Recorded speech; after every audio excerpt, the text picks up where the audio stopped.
Obrigado. Boa noite a todos. Graça e paz. Amém. Glória a Deus. Eu vou estar ensinando em Mateus 10, Evangelho de Mateus, capítulo 10. E nós vamos ler a partir do versículo 34 ao versículo 39. Amém. Glória a Deus. Mateus 10, versículo 34 até o 39.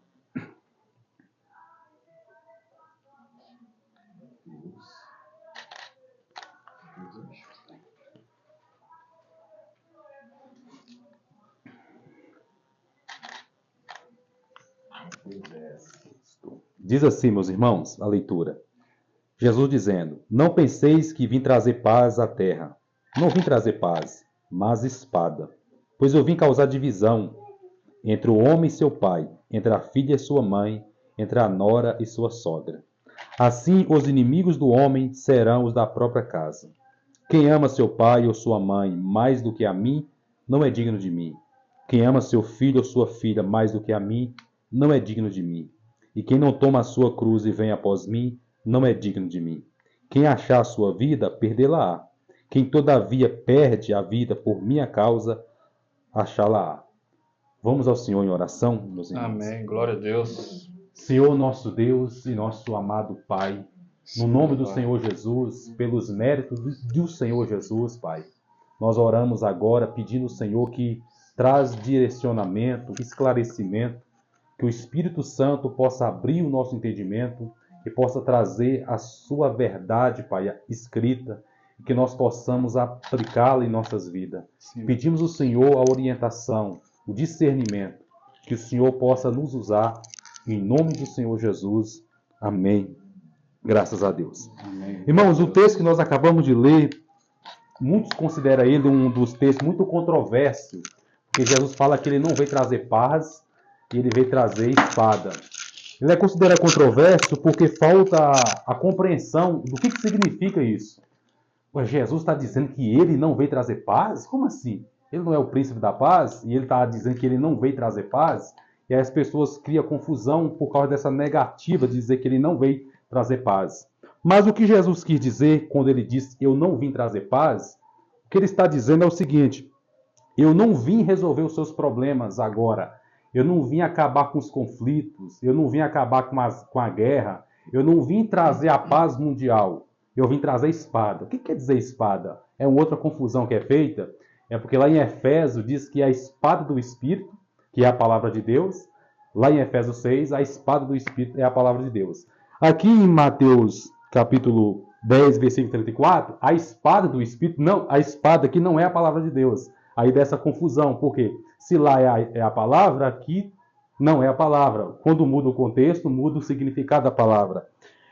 A espada aqui é o que causa divisão. O que causa divisão? Quando uma pessoa crê em Cristo, ela automaticamente ela se separa daquelas que não creem.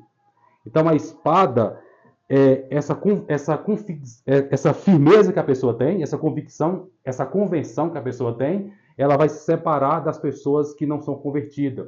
Quando a pessoa, antes dela vir a Cristo, ela tinha muitos amigos, ela frequentava lugares. Quando ela se converte, automaticamente, ela vai perdendo esse contato com essas pessoas. Então a espada separou. Então a espada não é uma arma para você lutar, a espada é o que acontece quando você se torna cristão. Então ele não veio trazer essa, vamos dizer assim, essa junção das pessoas. Pelo contrário, ele veio foi dividir. É só você analisar as nossas próprias vidas. Antes de nós virmos a Cristo, você tinha outros tipos de amigos. E hoje você tem outros amigos. Você conheceu novas pessoas que você não conhecia. E essas novas pessoas têm a mesma fé que você. Então a espada separou. E esse corte ele é tão profundo que pode separar até relação de pai e filho. Para você ter uma ideia. Crer em Cristo é algo tão sério, é tão firme, que até relacionamento familiar pode ser abalado com essa fé em Cristo. Está dizendo que Jesus veio causar divisão na família? Não é esse o ponto, irmãos. O ponto é, quando uma pessoa se converte e a outra pessoa da família não crê e não aceita que aquela pessoa se converteu, ali tem uma divisão. Em muitos casos, a maioria dos casos, Às vezes uma pessoa sozinha na família se converte, as outras não. Mas elas respeitam aquele que se converteu, elas não se opõem à fé daquela pessoa, ela não crê da mesma forma, ela não vai para a igreja, ela não acompanha, mas ela respeita e a pessoa vive uma vida normal, servindo a Cristo, e a pessoa que não serve a Cristo respeita isso. Isso é muito bom. Mas há casos também que a pessoa fala assim, ou você escolhe a sua família, ou você escolhe a igreja, escolhe Deus.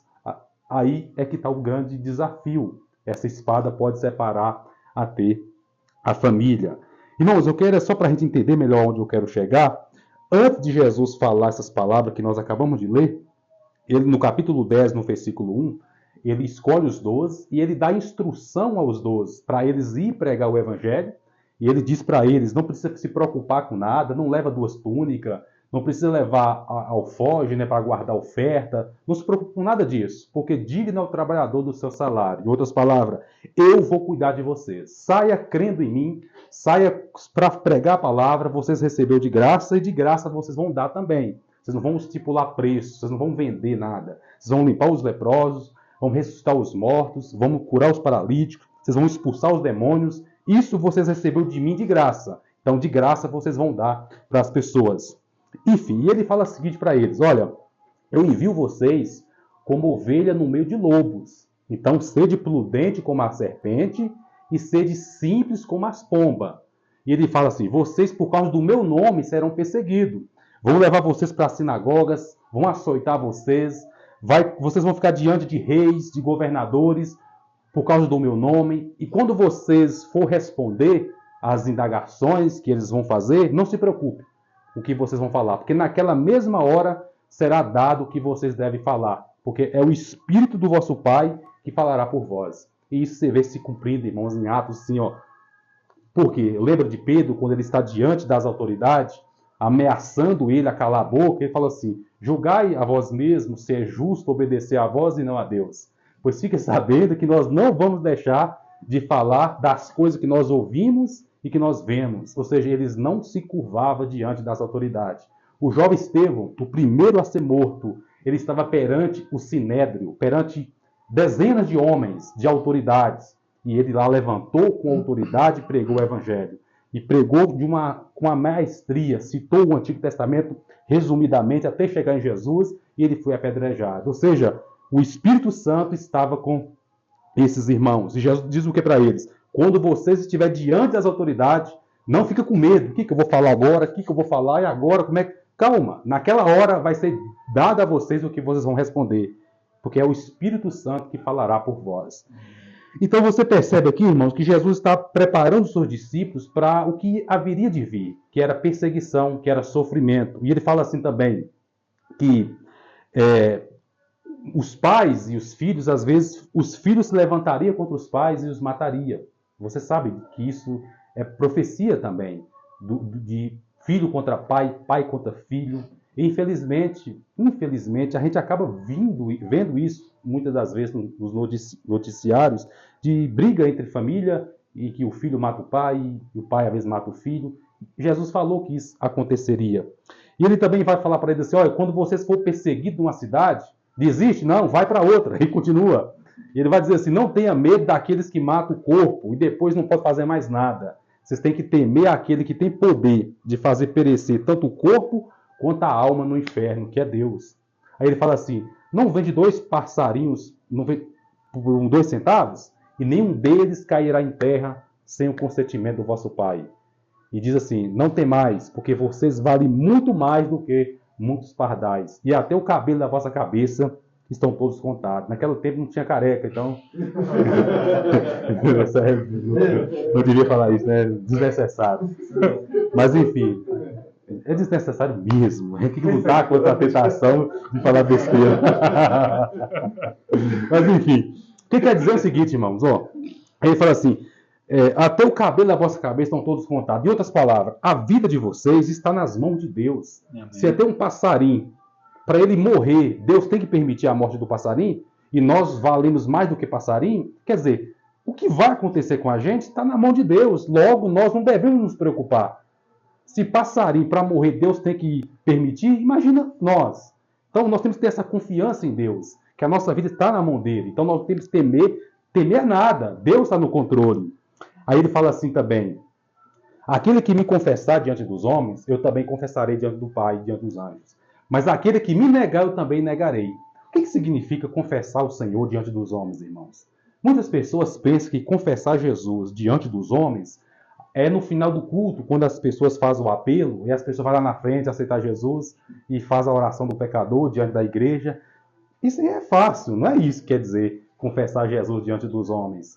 Confessar Jesus diante dos homens é quando a arma está na sua cabeça e o soldado, o inimigo, fala assim: ou você nega ou você morre. É aí que significa. Você vai confessar ou você vai negar? Esse é o ponto aqui, é o ponto de perseguição. Está dizendo, aquele que me confessa diante dos homens, ou seja, diante das adversidades, diante da perseguição, diante da pressão, eu confessarei. Mas aquele que me nega diante... Eu sei que isso é muito difícil, irmãos. Talvez você pense assim, mas será que nós não negaríamos? Se tivesse alguém com arma na cabeça, pedindo a gente, ou você nega ou você morre? Talvez a gente pense até que a gente negaria. Só que sabe o que aconteceria? Se Deus permitir que você esteja nessa situação, Ele vai permitir também que a graça dele esteja na sua vida de tal maneira que você teria coragem de não negar. Glória a Deus. Porque a gente calcula a partir do que a gente está vivendo. Mas se Deus te levantar, por exemplo, para ir para um lugar onde é proibido ser cristão, saiba que você vai com toda a coragem. Deus não vai deixar você ir de qualquer jeito. Deus vai te revertir. Então você vai estar tão firme ali que você de fato vai confessar o Senhor Jesus. Significa também, irmãos, confessar Jesus diante dos homens, significa que nós não devemos ter vergonha de assumir a nossa fé diante das pessoas. Nós não temos que ficar com vergonha. O que as pessoas vão pensar de mim? Isso também é negar o Senhor. Às vezes você está no meio de uma comunidade, do trabalho, ou de algum contexto lá que as pessoas não são cristãs, e você é, aí você fica assim, puxa vida, eu vou fingir, eu vou ficar na minha aqui, não vou falar nada não, eu vou rir das piadas que eles contaram, eu vou entrar no meio deles, eles vão, e eu não vou deixar ninguém saber que eu sou cristão. Eu não quero que eles saibam. Isso também é negar o Senhor. Você tem que não ter vergonha, você tem que estar firme, convicto. Na hora que precisar de você se posicionar, você se posiciona. E por fim, meus irmãos, ele disse o que nós lemos. Porque havia na mente dos discípulos de Jesus a seguinte crença: Jesus é o Messias, ele é o Salvador, então ele vai sentar no trono, igual Davi sentou, e ele vai reinar. Só que reinar no mundo aqui. Eles pensavam isso. E se Jesus se torna um rei aqui deste mundo, governando tudo, nós não vamos pagar mais imposto para Roma, nós não vamos mais passar dificuldade nenhuma, tudo que a gente desejar nós vamos ter, afinal de contas nós estamos com Jesus, né? Todo-Poderoso está com a gente, nós vamos ter muito soldado do nosso lado, ninguém vai mexer com a gente, então não vai ter mais guerra, Jesus vai resolver todos os problemas e a vida de todo mundo vai ser mil maravilhas. Havia essa crença neles. Aí Jesus faz o quê? Opa, eu não vim fazer isso não. Eu não vim trazer paz à terra. Pelo contrário, vocês estão pensando que a vida vai ficar mais fácil agora? Vai ficar mais difícil. Porque até agora vocês e o mundo estavam juntos. Agora a fé de vocês, a convicção de vocês, ao me servir, os inimigos vão se levantar.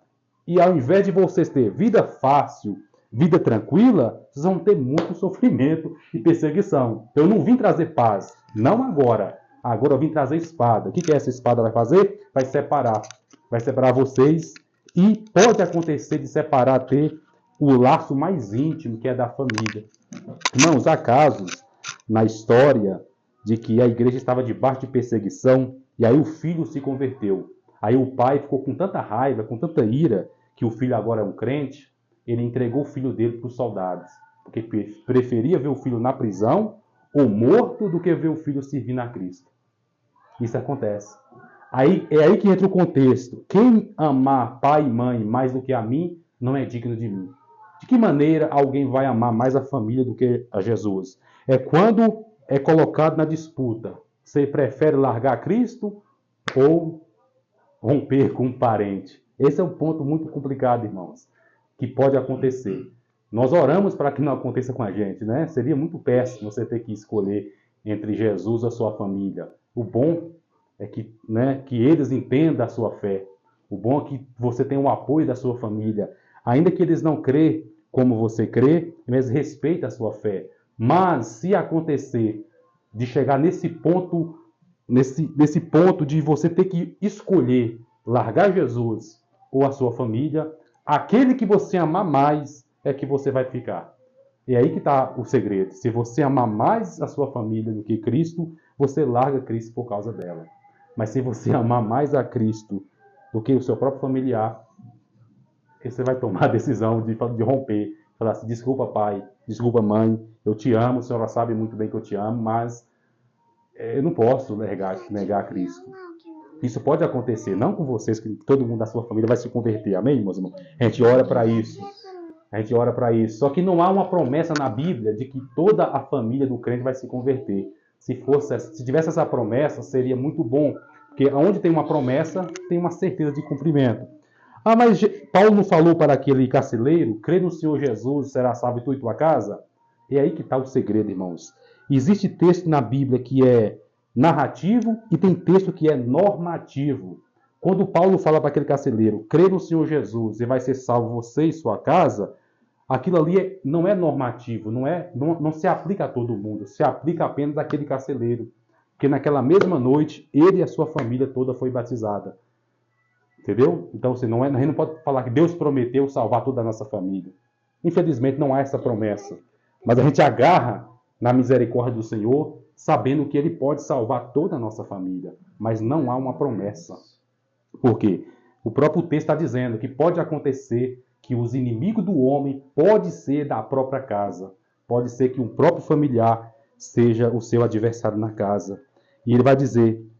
Por exemplo, irmãos, amar a Deus mais do que a nossa família não significa amar a igreja mais do que o familiar. Essa escolha a pessoa só deve fazer, optar por Cristo em detrimento de um parente, só se for o caso. Como eu falei, só se chegar naquele ponto do familiar falar assim, você tem que escolher agora, ou Deus ou eu. É só nesse caso que você vai tomar a decisão. Que Deus queira que nunca aconteça.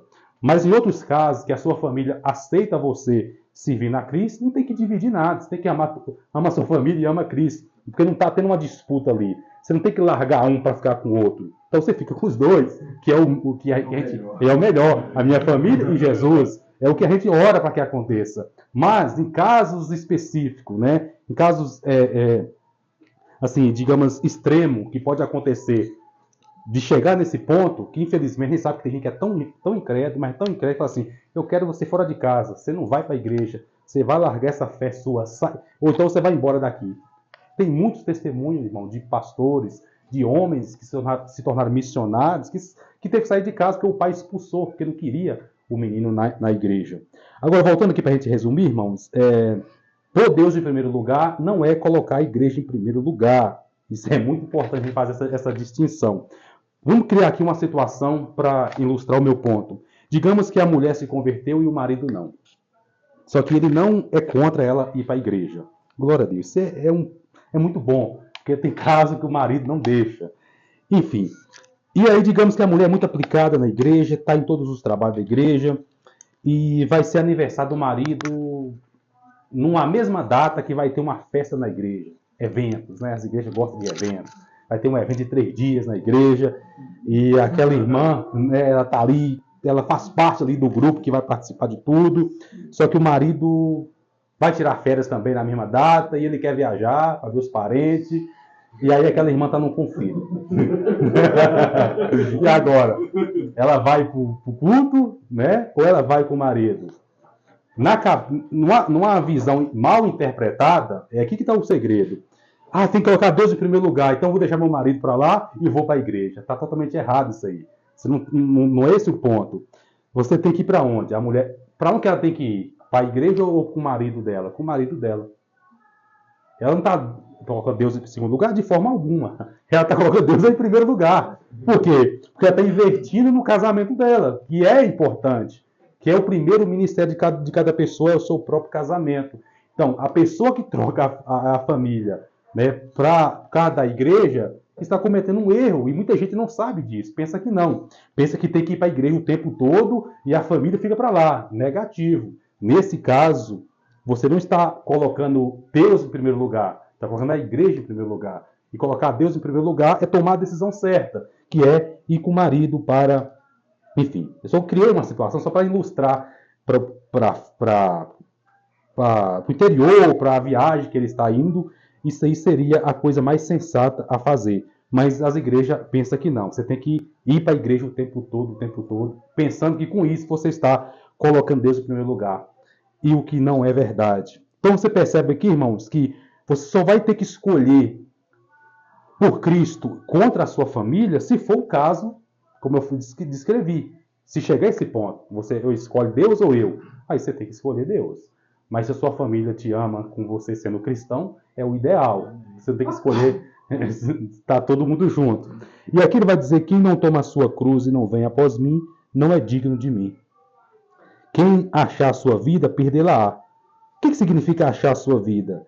É o que o mundo está fazendo, irmãos. O mundo olha para um jovem cristão, por exemplo, que renunciou muitas coisas para seguir a Cristo, e o mundo não entende, chama de bobo, e fala que está perdendo a sua vida, fala que está perdendo, sabe, não está aproveitando a vida, quando na verdade ele está salvando a sua vida. E o contrário é quando o mundo abraça todos os prazeres do mundo, faz tudo que dá vontade, vive uma vida desregrada, sem compromisso com Deus, sem responsabilidade. Na cabeça deles, eles estão aproveitando a vida. É nesse caso que eles estão perdendo a vida. Então, quem perder, no sentido, quem abrir mão dessas coisas, está salvando a sua vida, e quem abraçar todas essas coisas mundanas, que aparentemente está aproveitando a vida, está perdendo a vida. Com Jesus é meio tudo ao contrário. Para o mundo, o cristão está perdendo a vida. Mas, na verdade, é o mundo que está perdendo a sua vida. Nós estamos salvando a nossa vida quando nós abrimos mão das coisas do mundo por causa de Cristo. Amém, irmãos? Então, amém. Jesus não veio resolver os nossos problemas todos agora. Vamos passar aperto em várias áreas da vida e vai ser assim até o fim, tá? Pode ter certeza disso. Vamos ter confusões, assim, confusão que eu falo assim, vai ter atrito. No dia a dia nós vamos viver uma vida normal, sabe? Uma vida... Não é porque somos cristãos que nós vamos estar isentos das tribulações, dos apertos financeiros, das enfermidades. Essas coisas fazem parte. Entendeu? Jesus não prometeu livrar a gente de nada disso. Ele prometeu até piorar um pouquinho a situação. Não é porque agora, né? Porque você vai ter inimigos, né? As pessoas, o diabo vai querer te parar. E ao tentar te parar, ele vai usar o quê? Pessoas para te parar. Então vai ter gente para levantar contra você, pessoas vão falar mal de você. Vai ter muita situação que vem para te jogar para baixo. Em vez de ter aquela tranquilidade plena, vai ter aqueles atritos que faz parte. A sua paz não pode ser uma coisa que depende do que está acontecendo externamente. A sua paz tem que estar dentro de você. Não importa o que esteja acontecendo fora, a sua paz é você e Deus. Amém, meus irmãos? Amém, glória a Deus. E a paz que ele veio trazer, é importante colocar isso aqui, a paz que ele não veio trazer, eu já expliquei, que ele não veio trazer essa paz mundial, essa tranquilidade toda, essa ausência de conflito. Mas teve uma paz que ele trouxe, que foi a paz com Deus. A paz com Deus é essa... Nós e Deus estávamos assim, ó. O nosso pecado. Agora nós estamos assim.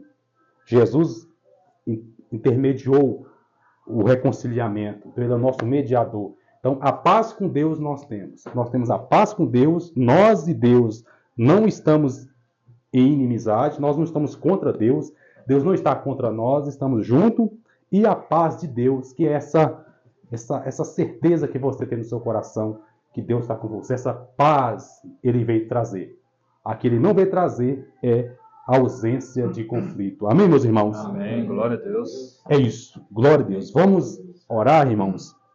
Querido Deus, sim, meu Deus, soberano Pai, te agradecemos, meu Deus, por essa palavra, com todas as dificuldades, meu Pai, do vaso que transmitiu, mas que o Senhor possa nos ajudar para que nós possamos entender isso, que o Senhor não veio trazer ausência de conflito, o Senhor não veio trazer essa tranquilidade plena, essa vida que muitas pessoas buscam pensando que ser cristão é viver sempre financeiramente falando bem, é viver sempre com a saúde em dia.